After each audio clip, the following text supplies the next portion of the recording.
Thiago. Boa noite, pessoal. Boa noite, paz. Deus abençoe. Em nome de vocês. Se vocês puderem abrindo a Bíblia de vocês, Evangelho segundo Lucas, capítulo 3, a gente vai ler versículo 1 ao 3, segundo domingo do Advento. Bom, capítulo 3, a gente vai ler dos versículos 1 ao 6. Bom, a gente está no segundo domingo do Advento, né? No segundo domingo do Advento, no nosso caso aqui, a gente está também no terceiro ano, né? No ano C do calendário litúrgico. Para quem não sabe, o calendário litúrgico ele é elaborado em 3 anos, sendo que cada ano você alterna entre ímpares e pares.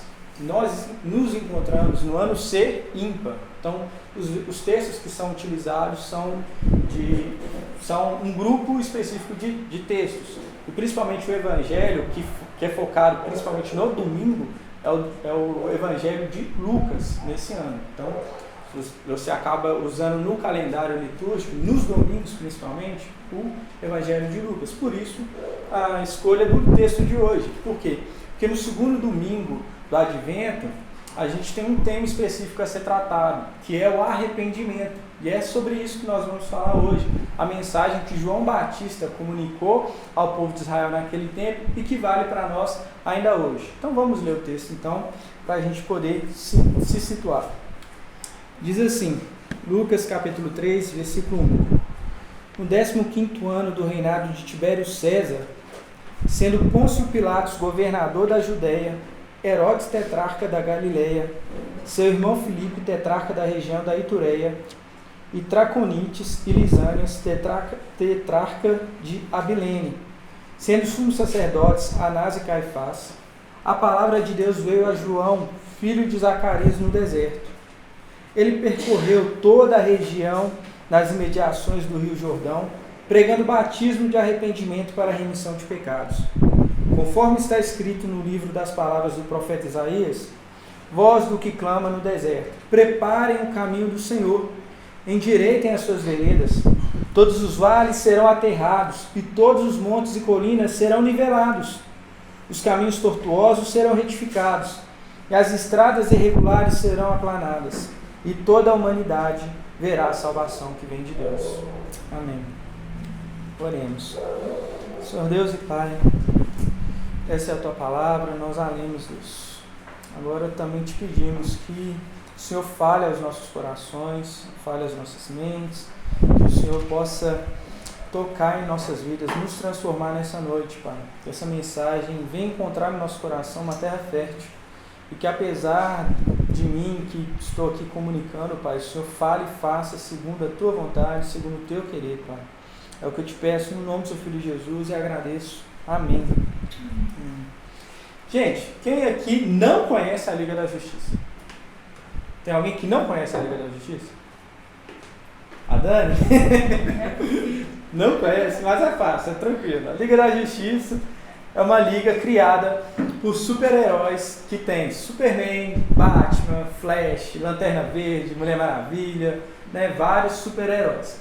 E tem um episódio, principalmente da saga Liga da Justiça Sem Limites, que para mim ele é muito esclarecedor do contexto aqui, desse texto que a gente está lendo. Por quê?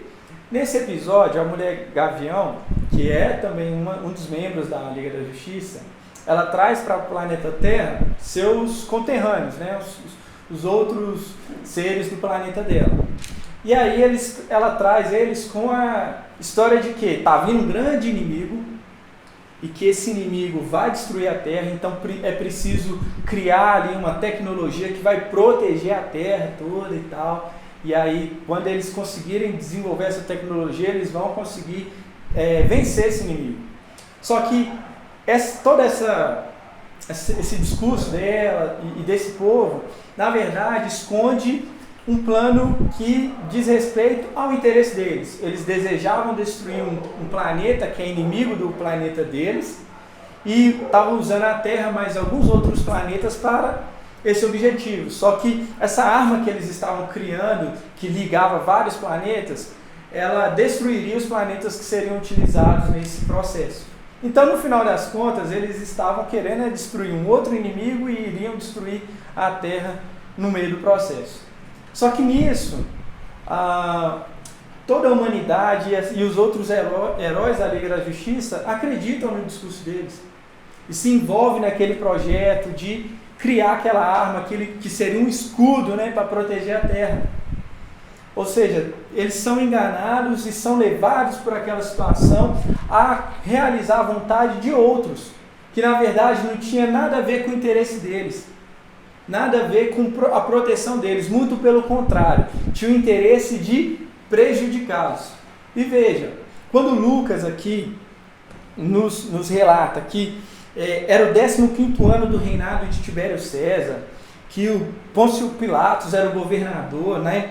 Que Herodes era tetrarca, e ele cita outras pessoas, outros governadores, né, daquele tempo. Ele está dizendo o seguinte: o povo de Israel, os judeus, eles estão vivendo na terra deles, mas eles não vivem como um cidadão da terra deles. Eles vivem pelo interesse de outros. Nem mesmo a religião deles é como deveria ser. Por quê? Porque era para ter um só sumo sacerdote. Tem dois. Por que tem dois? Porque o Anás, ele era sacerdote. Anás, ele era o sacerdote já estabelecido. Caifás era o sacerdote indicado por Roma. Então Anás, está terminando seu período aqui, você vai indicar fulano aqui no seu lugar, ele vai ficar no seu lugar. Só que o que aconteceu? Roma intitulou Caifás como sumo sacerdote, só que o povo seguia quem? Anás. Porque para eles, Anás era o verdadeiro. Só que Anás também estava de conluio com Roma, então aceitou que ficasse aquela situação ali. Não, Caifás fica, Anás aqui e tal, e aí você tem dois sumos sacerdotes. Ou seja, o povo não tem nem a religião sendo praticada como deveria ser, e os interesses que regem a sociedade, que regem a cultura em volta deles, não é o interesse deles, é o interesse de Roma. Lógico, óbvio, que o exemplo que eu usei, as pessoas vão de modo voluntário para ajudar a mulher gavião e os outros a realizar o interesse deles. Aqui Roma, ela vem, se sobrepõe e realiza isso. Só que veja, a situação do povo de Israel é a mesma situação que todo ser humano se encontra, que é o quê? Está exilado na sua própria terra. É isso mesmo, está exilado em sua própria terra. Por quê? O que é o exilado? Exilado é aquela pessoa que, ela saindo da sua terra, ela vai habitar em uma outra terra com uma outra cultura. E uma característica que acompanha os exilados é de que eles tentam preservar a cultura de onde eles vieram. E não é à toa que a gente vê no primeiro século vários grupos religiosos em Israel com várias práticas a fim de tentar o quê? Manter a santidade do povo, a distinção do povo para com o povo romano, com a cultura romana. Por quê? Porque lá em Israel várias coisas que não eram aceitas por Deus já estavam sendo praticadas pelo próprio povo. O povo já estava assimilando a cultura romana. Exemplo disso, Jesus expulsa demônio de um jovem e aqueles demônios vão para onde? Para porcos, certo? Por quê? Por que tem porcos em Israel? Não devia ter porco em Israel, porque judeu não podia comer carne de porco, mas tem porco. Ou seja, eles não estão vivendo conforme Deus tinha planejado que eles vivessem. E essa é a condição que todo ser humano vive, a condição de exilado. Mas veja, às vezes talvez você esteja me perguntando, como assim, Everton, todo ser humano vive na condição de exilado? Eu vou explicar essa situação para você. Gênesis 3 nos conta que Adão e Eva vivendo lá em harmonia com Deus, se encontravam com Deus. Gênesis 1:2 fala lá que Deus criou a terra e tal, e nos relata que Deus vinha se encontrar com o homem, com a mulher, na viração do dia, e tinha um relacionamento em harmonia com Deus. No capítulo 3 aparece então a figura da serpente que engana Eva, e Eva come a fruta, Eva oferece a fruta para Adão, Adão come da fruta também, e aí a gente vê o caos se instaurando. Então Deus resolve vir ao encontro do povo, vir ao encontro de Adão e de Eva, e é engraçado, porque aquele homem que tinha um relacionamento de amizade com Deus, de proximidade com Deus, que que via Deus face a face, agora só de ouvir o som dos passos de Deus, porque é isso que o texto fala, ele o quê? Foge, corre. E não só isso, ele mostra que ele também começou a se questionar a respeito de quem ele é também. Porque quando Deus chega e se apresenta para eles e pergunta o que aconteceu, Adão fala, não, é porque eu percebi que nós estamos nus, então eu resolvi me esconder de você. Então a própria percepção que ele tinha dele próprio mudou, porque a todo momento então quer dizer que ele já estava nu. Agora o que mudou é que depois de ter comido o fruto, ele começou a ter vergonha e medo de Deus, vergonha de quem ele é e medo de Deus. E não só isso, não bastasse isso, Deus perguntasse para ele, então você comeu do fruto? Aí ele vira e fala, não, isso aí não é culpa minha não, isso é culpa da mulher que você me deu. Na verdade, a culpa não é nem dela, é sua, porque foi você que me deu ela. Ou seja, a relação do homem com a mulher, com o seu próximo, já também estava comprometida a partir daquele momento. E aí a mulher fala, não, Senhor, não é culpa minha não, a culpa é da serpente que me enganou. Então Deus vai para a serpente e fala assim, então tá, deixa eu organizar a casa aqui. Você vai rastejar, e não só isso, vou colocar inimizade entre a sua descendência e o descendente da mulher. Ele esmagará a sua cabeça e você ferirá o calcanhar dele. Para a mulher, ela vai ter que dar, agora para ela dar à luz, ela vai sofrer dores. E não só isso, a relação dela com o marido dela vai ficar comprometida. E para o homem, a terra que ia te dar fruto numa boa, agora ela vai ser contra você, ela vai reter. Por quê? Porque agora ela vai dar erva daninha, ela vai dar abrolhos, ela vai dificultar para você. Você vai ter que, fadigar para poder trabalhar. Porque trabalho, gente, já estava lá. Deus já tinha dado um cargo para o homem. O quê? Ser jardineiro do jardim de Deus. Deus falou para o homem, cuida do jardim e cultiva ele. Era essa a obrigação que o homem tinha. Só que agora, o trabalho que antes era natural e que tinha, por assim dizer, o apoio da terra, agora a terra vai reter, vai falar, não, agora as coisas você vai ter que fadigar, vai ter que suar, porque do suor do seu trabalho é que você se alimentará. Mas não basta, para Deus não basta isso. Ele olha para aquela situação e fala assim, vocês não podem mais ficar aqui. Porque se vocês ficarem aqui, vocês já comeram do fruto do conhecimento do bem e do mal. Imagina então se vocês comerem da árvore da vida. Então Deus afasta o homem da sua presença e do seu jardim. E daí em diante, toda a humanidade foi condenada a viver exilada da presença de Deus e do jardim dele.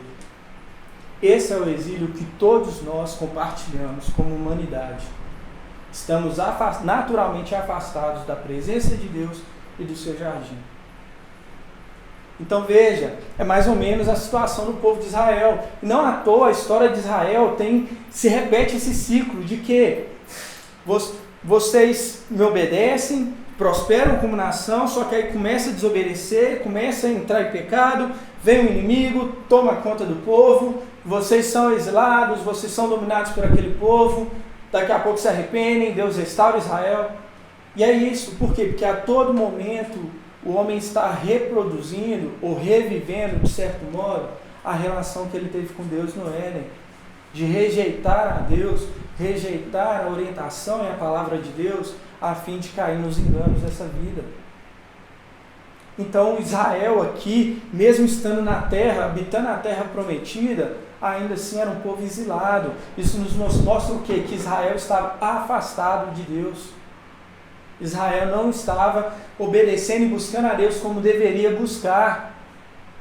Porque se é isso mesmo, se a promessa de Deus foi de que se eles obedecessem a Deus, eles prosperariam como nação, Deus os protegeria, não deixaria que os inimigos os tomassem, subjugassem eles, mas em contrapartida, quando eles desobedecessem, rejeitassem a Deus, se voltassem para ídolos, Deus permitiria que os inimigos viessem e subjugariam eles. Então a gente tem uma evidência aqui de que Israel estava em desobediência. Israel não estava ouvindo a voz de Deus. Mas veja, Deus não estava parado, Deus não está parado, Ele não fica parado nunca. No Antigo Testamento, ele levantou homens, Abraão, Isaac, Jacó, levantou José, levantou Moisés. Depois de Moisés, levantou juízes, levantou reis, levantou profetas. E agora, mais uma vez, Deus levanta um profeta e Lucas usa a mesma estrutura que os profetas do Antigo Testamento eram convocados. Toda vez que você vê o chamado de um profeta no Antigo Testamento, vem seguido dessa palavra aqui, que a gente vê no verso 2, na parte B dele: a palavra de Deus veio a fulano. É assim com Isaías, é assim com Jeremias, é assim com Jonas. E Lucas está nos usando desse mesmo padrão para dizer: Deus veio falar novamente por meio de uma pessoa. Após 460 anos, aproximadamente, em silêncio, Deus volta a falar com o povo. Por meio de quem? Por meio de João Batista, um filho de um sacerdote. Veja, se no templo a religião está corrompida, os caras estão vendidos para Roma, Deus levanta um descendente de um sacerdote, leva ele para o deserto e começa a falar por meio dele. João Batista. E João Batista tem uma mensagem. Essa mensagem tem um conteúdo muito específico. E a mensagem de João Batista é essa. A gente vê aqui no versículo 3. Ele percorreu toda a região nas imediações do Rio Jordão, pregando batismo de arrependimento para a remissão de pecados. Então, o conteúdo da mensagem de João Batista é arrependimento. Mas veja, que tipo de arrependimento? O que é isso? Que arrependimento é esse? Quais são as implicações dessa palavra arrependimento para a vida daqueles que o ouvem? Arrependimento aqui, nesse texto, é metanoia. Nós já, por tanto ouvir essa palavra, já tem a conotação de o quê? Mudança de mente, né? Mas metanoia não é simplesmente mudar o meu pensamento, mudar o que eu acho que é certo, o que eu acho que é correto. Metanoia é a ideia de que você recebeu uma orientação. Então aqui eu tenho uma orientação, eu vou seguir essa orientação. Então porque eu sigo essa orientação, eu caminho. Eu faço um caminho. Fazer um caminho tem a ver com ações. Então, metanoia é mudar não só a orientação para a qual minha vida está direcionada, mas o caminho que eu sigo. Então, eu mudo a orientação e mudo o caminho que eu estou seguindo. Então, o que João Batista está dizendo é: vocês precisam mudar o caminho que vocês têm tomado na sua vida. O rumo que você tem dado para as suas vidas. Aquilo que tem norteado e ocupado o coração de vocês. Não dá mais para continuar dessa forma. É preciso se arrepender para que vocês possam receber perdão dos seus pecados. É essa a mensagem de João Batista. Mas não só isso. Se a gente fosse aqui folhear os outros evangelhos que narram a mensagem de João Batista, aquilo que ele está aqui comunicando ao povo, veríamos que após ele anunciar que é necessário arrepender dos seus pecados, ele diz: é porque é chegado o reino de Deus, é chegado o reino dos céus, é chegado o Cordeiro de Deus que tira o pecado do mundo. Então nós precisamos nos arrepender dos nossos pecados para receber o reino de Deus, para receber o Cordeiro de Deus. Não dá para receber a Deus e o seu Cordeiro vivendo do mesmo modo. E veja por que João está dizendo isso. Romanos capítulo 1, queria ler com vocês aqui.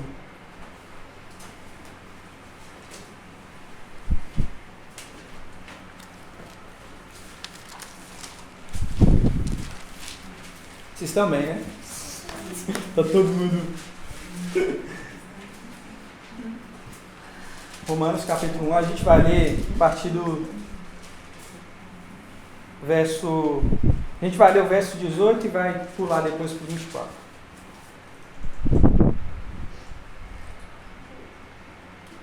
Diz assim: a ira de Deus se revela do céu contra toda impiedade e injustiça dos seres humanos, que por meio da sua injustiça suprimem a verdade. O que é a verdade? É a palavra de Deus, é a orientação dele. Suprimir a verdade é repetir o ato de Adão e de Eva no jardim. Rejeitar a orientação de Deus. Não coma do fruto. Não vá por esse caminho. não faça tal coisa.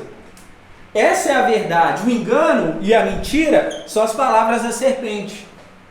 E o que Paulo está dizendo aqui? Que a ira de Deus está reservada para todo homem que vive fazendo isso.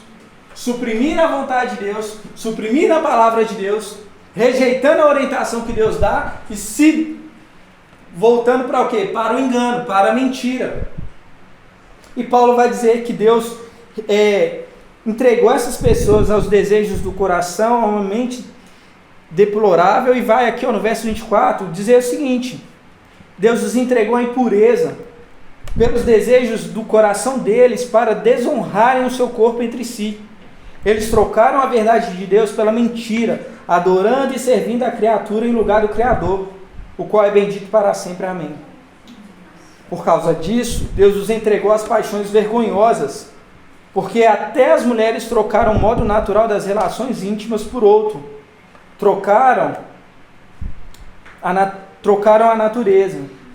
Da mesma forma, também os homens, deixando o contato natural da mulher, se inflamaram mutuamente em sua sensualidade, cometendo indecência, homens com homens, e recebendo em si mesmos a merecida punição do seu erro. Não para por aí, Paulo vai dizer mais. E por haverem desprezado o conhecimento de Deus, o próprio Deus os entregou a um modo de pensar reprovável para praticarem coisas que não convêm. Aí Paulo vai dizer, eles estão cheios de todo tipo de injustiça, perversidade, avareza, maldade, estão cheios de inveja, homicídio, discórdia, engano, malícia. Eles são difamadores, caluniadores, inimigos de Deus, insolentes, arrogantes, orgulhosos, inventores de males, desobedientes aos pais, insensatos, desleais, sem afeição natural e sem misericórdia. Embora eu conheça a sentença de Deus, de que os que praticam tais coisas são passíveis de morte, eles não somente as fazem, mas também aprovam os que as fazem. Veja, se ler nessa lista aqui que Paulo cita de pecados, de condutas daqueles que desprezam a vontade de Deus, você não identificou pelo menos um pecado aí nessa lista, se não vários. Essa é a condição natural que todo ser humano está. E é por isso que a ira de Deus está direcionada aos seres humanos. E é por isso que é necessário que Deus a todo momento esteja comunicando a necessidade de arrependimento de pecados aos seres humanos. Porque se Deus nos deixar ser guiado pela nossa mente, pelos desejos dos nossos corações, pelas nossas práticas, a gente só vai fazer isso aqui mesmo. A gente vai ser essa pessoa aqui que Paulo está listando. Não tem uma imagem de que, nossa, como eu sou bonzinho. Nossa, como eu sou cheio de boas obras. Olha aqui, Não se engane, não se ilude com isso. Naturalmente você não é capaz dessas coisas. Você vai se entregar ao pecado. Veja, eu não estou aqui rejeitando a graça de Deus, a graça comum, que nos faz ver coisas belas e faz com que pessoas que não creem em Deus, que rejeitam a Deus, que rejeitam qualquer possibilidade da existência de Deus, não possam fazer coisas boas. Fazem, mas até o bem deles ainda falta alguma coisa. Veja, a gente desenvolve tecnologias, desenvolve vacina, desenvolve um monte de coisa. Ainda assim, sempre está faltando alguma coisa. Cria o carro, mas o carro polui. Não, agora vão criar carro a energia elétrica, mas aí a bateria polui o ambiente, demora sei lá quantos anos até. Sempre tem alguma coisa, e a gente vive com esse senso de que o quê? Tem alguma coisa errada com a realidade. Tem alguma coisa errada com esse mundo. As coisas não batem. Por que não bate? Porque o homem está cheio de pecado e corrupção. E o pecado do homem é que condicionou a existência do mundo a uma existência mais, vamos dizer assim, inferior para a qual ele foi criado. E por isso a gente vive com esse senso de que está faltando alguma coisa. Tem alguma coisa errada com essa realidade. Tem alguma coisa errada. Os caras que estão no poder faz cagada.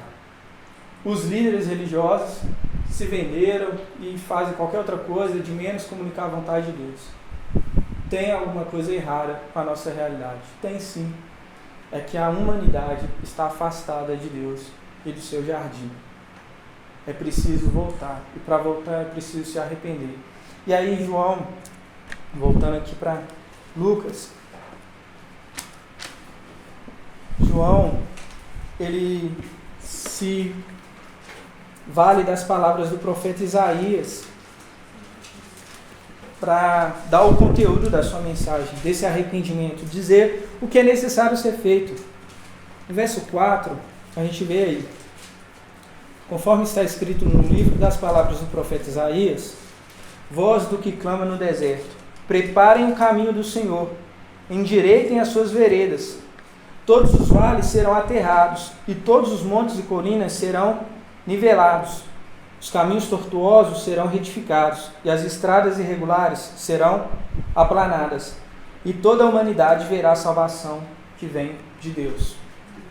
A linguagem de João aqui, e que era a linguagem também do profeta Isaías, é a linguagem de engenharia de tráfego. Como assim, engenharia de tráfego? Bom, ele está falando aqui de colinas, de montes, vales, de estradas, de caminhos. É a ideia de que quando você iria receber um rei ou alguém importante na sua vida ou na sua cidade, você devia preparar o caminho para que essa pessoa chegasse. Então a ideia é, os montes precisam ser aplanados. Monte, aplanado. Ele precisa então tirar o monte do caminho para facilitar o acesso até a cidade. Os caminhos tortuosos precisam ser endireitados para reduzir a distância. Só que, veja, o que João e o profeta Isaías estavam comunicando para nós é que nós não estamos para receber qualquer rei, ou qualquer coisa, qualquer pessoa.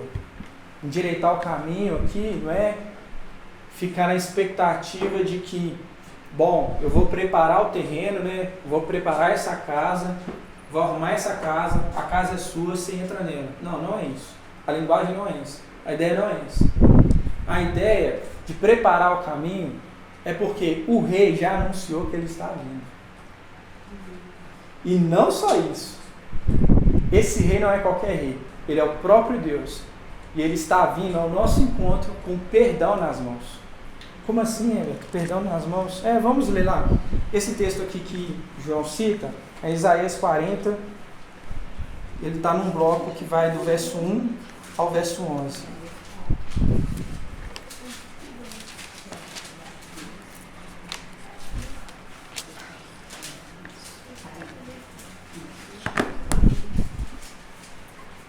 Veja só, o Deus que está irado contra a humanidade, que está pronto a castigar, a aplicar punição e juízo para aqueles que se opõem e se rebelam a Ele, Ele manda seus mensageiros. No caso, no nosso texto que a gente está lendo aqui, João Batista. Mas hoje a igreja, esse grande mensageiro de Deus, que comunica o que ao mundo? Que o próprio Deus está oferecendo perdão de pecados. Veja só, Isaías 40, verso 1. Consolem o meu povo, diz o Deus de vocês. Falem ao coração de Jerusalém e anunciem que o tempo da sua escravidão já acabou, que a sua iniquidade está perdoada e que ela já recebeu em dobro das mãos do Senhor por todos os seus pecados.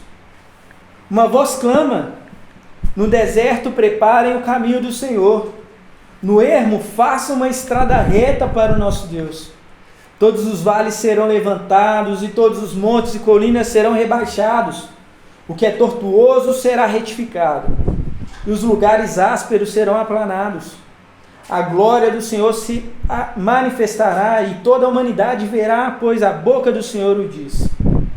Uma voz diz, proclame. E alguém pergunta, que hei de proclamar? Toda a humanidade é erva, e toda a sua glória é como a flor do campo. A erva seca e as flores caem, soprando nelas o hálito do Senhor. Na verdade, o povo é erva. A erva seca e as flores caem, mas a palavra do nosso Deus permanece para sempre. Ó Sião, você que anuncia boas novas, suba a um alto monte. Ó Jerusalém, você que anuncia boas novas, levante a sua voz fortemente. Levante-a, não tenha medo. Diga às cidades de Judá: eis que está aí o seu Deus. Eis que o Senhor Deus virá com poder e o seu braço dominará. Eis que o seu galardão está com ele e diante dele vem a sua recompensa. Como pastor, ele apacentará o seu rebanho. Entre os braços recolherá os cordeirinhos e os carregará no colo. As que amamentam, ele guiará mansamente. Meus irmãos, arrependimento de pecados é a resposta que nós damos para a mensagem que nos é proclamada, de que Deus está oferecendo perdão ao ser humano. Deus que exilou o homem da sua presença e do seu jardim, agora vem de encontro ao homem. Por muito tempo, ele usou profetas, usou homens, usou reis, usou várias figuras no Antigo Testamento para comunicar e falar com os homens e dizer que tem perdão, perdão está disponível, que dá para chegar perto de Deus, que Deus quer se aproximar da humanidade. Mas nos tempos de João Batista, Deus não só falou por João Batista, mas ele veio na pessoa do Filho comunicar que há perdão para a humanidade. Há perdão. E João Batista dá esse testemunho, ele fala: arrependa-se, porque é chegado o reino do céu. A figura é, João está aqui falando para o povo: arrependam-se, arrependam-se. Por quê? E aqui do outro lado está Jesus, porque é chegado o reino dos céus. Jesus é Deus vindo ao nosso encontro, comunicando perdão de pecados. É Ele começando a restaurar aquilo que foi perdido no Éden. Se no Éden perdemos a presença de Deus e o seu jardim, em Cristo nós temos não só Deus, mas o reino completo. Toda a cidade de Deus em Cristo Jesus. Essa é a mensagem de João Batista. E essa é a mensagem para nós, ainda hoje. Diante da mensagem de Deus, diante da vida, morte e ressurreição de Jesus Cristo, comunicando a nós perdão dos nossos pecados, cabe a você e eu nos arrependermos. É essa a resposta esperada de nós. A resposta esperada de nós é um coração que é transformado por essa mensagem, que ao ver Jesus crucificado, morto, sepultado, ressurreto ao terceiro dia, você e eu possamos ter confiança no sacrifício dele. Crer que por meio do sacrifício dele, o véu que separava a gente de Deus foi rasgado. E tendo confiado, possamos nos ajoelhar e nos voltar para Deus, confiantes de que chegaremos à presença dele por meio do sacrifício de Jesus. Isso é fé em Jesus. Isso é confiança no sacrifício dele. É saber que por meio do sacrifício dele, os meus pecados foram perdoados. Então eu posso me chegar a Deus. Então o que uma pessoa que tem os pecados perdoados faz quando sabe que eles foram perdoados? Você chega a Deus. É como um filho que saiu e fez algo que o pai e a mãe disse que não era para fazer, e aí se arrebentou todo, machucou o joelho, cortou a cabeça. Mas o pai fala: não, vem cá, eu vou tratar de você. Eu vou cuidar de você. O que o filho faz se ele confia no pai e na mãe? Ele vai de encontro ao pai e à mãe, porque ele sabe que quando ele encontra com o pai, ele tem o quê? Cuidado. O pai vai restaurar. Jesus vindo ao nosso encontro. João Batista dizendo: arrependei-vos dos seus pecados, porque é chegado o reino de Deus. É Deus nos dizendo: pode vir. Eu vou tratar de vocês. Eu vou cuidar de vocês. Só creia, só confie no meu filho, no sacrifício de Jesus fez por vocês, que Jesus fez por vocês naquela cruz. Então, diante disso, diante do exposto aqui nessa noite, eu queria fazer 2 convites. O primeiro é se você tem a consciência de que você nunca experimentou desse perdão, nunca experimentou desse amor, mas você se enxerga como aquela pessoa ali que Paulo relatou lá em Romanos. Eu sou esse mesmo, sou caluniador, difamador, eu falo mal mesmo, eu desobedeço pai e mãe, eu sou o inimigo de Deus.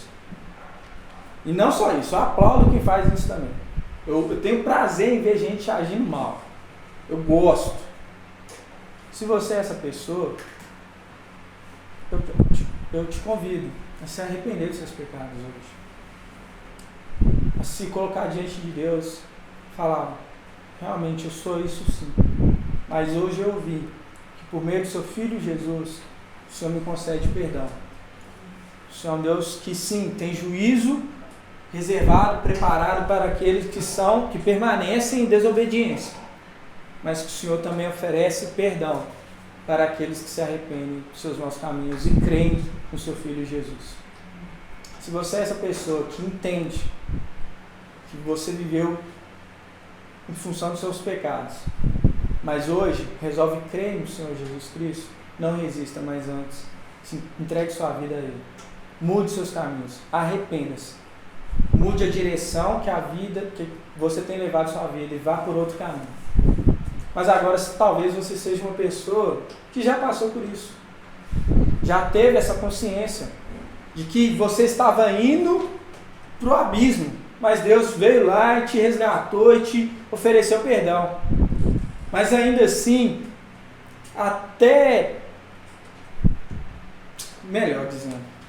mas ainda assim você percebe que está faltando alguma coisa. É porque o processo que Deus começou em Jesus Cristo trouxe o próprio Deus para dentro de nós. Hoje, por meio do Espírito Santo que habita em você e em mim, a gente tem acesso a Deus e ao seu reino. Mas o jardim dele ainda está para vir. Ainda vivemos nessa realidade onde nós podemos acessar o reino de Deus aqui e agora, mas não completamente, não inteiramente. A realidade que nos cerca ela é mal.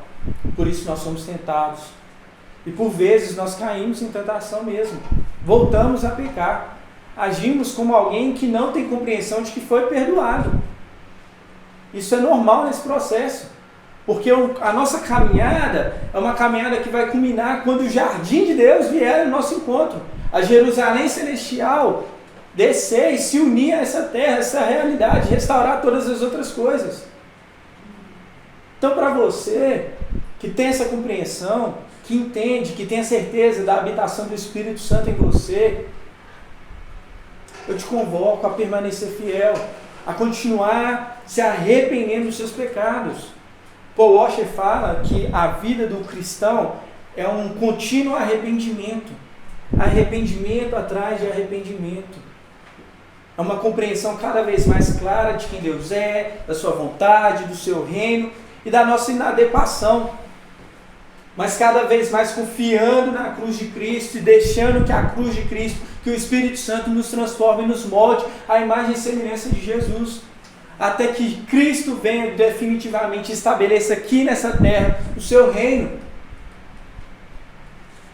Então veja, eu te convido a permanecer, a perseverar na fé, crendo no Senhor Jesus, que Ele te perdoa de todos os seus pecados.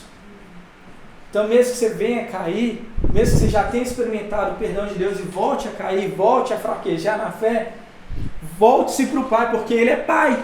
É um Pai amoroso, que tem todo o amor e cuidado com seus filhos, e que quer tratá-los, e que quer educá-los, e que quer ver em nós formar a glória dEle, a glória do seu Filho Jesus Cristo. Então creia nessa mensagem, e hoje se arrependa dos seus pecados, mais uma vez. Quero convidar vocês a ficarem de pé.